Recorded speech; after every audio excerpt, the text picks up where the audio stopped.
and blessings, my melanated people, God's people. Man, it is a beautiful day in the neighborhood, and we're at the doctor's office.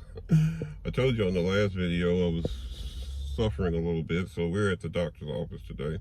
But before I went in, I was here a little early. I wanted to make this video.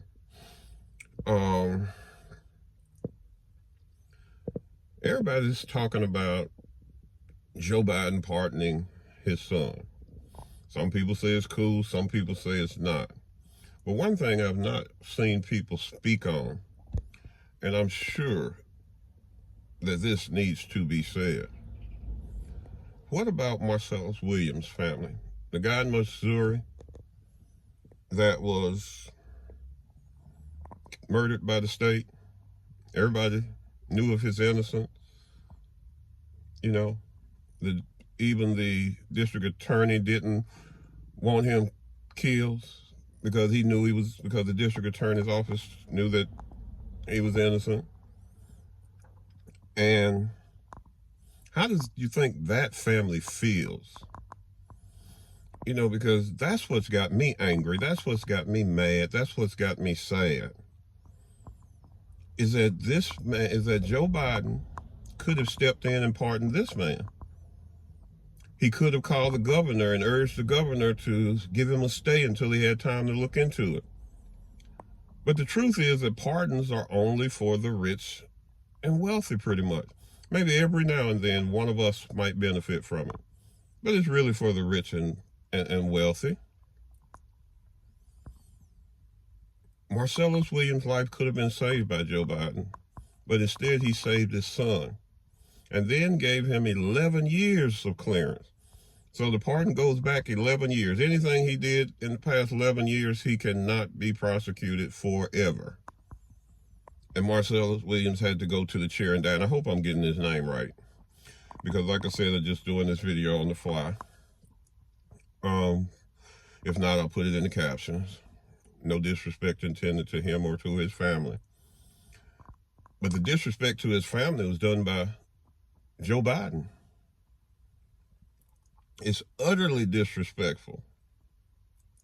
You had the power to save this man's life, but you chose not to. And then you chose to save your son from just sitting in a club fed somewhere. Because you know Joe Biden's son was not going to do no hard time in no hard time prison. He wasn't going to Angola or none of the tough fed federal prisons where your life isn't worth a dime. He was going to club fed, no cell doors, you know, dormitory style.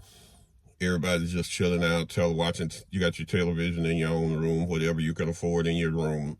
You know, that type of situation. So, you know, we need to wake up, America, and realize what's really going on. And stop talking about all this stupid bullshit. It just really doesn't make any sense. That's the tragedy right there. And anybody else that was innocent that died on death row during his 4 years. Those are the tragedies. The black people killed at the hands of police officers. Those are the tragedies. What about the pardon for the guy that beat up the guy that he caught coming out of a female bathroom that he was getting ready to send his daughter into? What about his pardon? Yeah, but that's America. Touch feet to soil, melanated. Take in plenty of sunlight. But let me tell you, most of all, love your melanated self. Be blessed, melanated.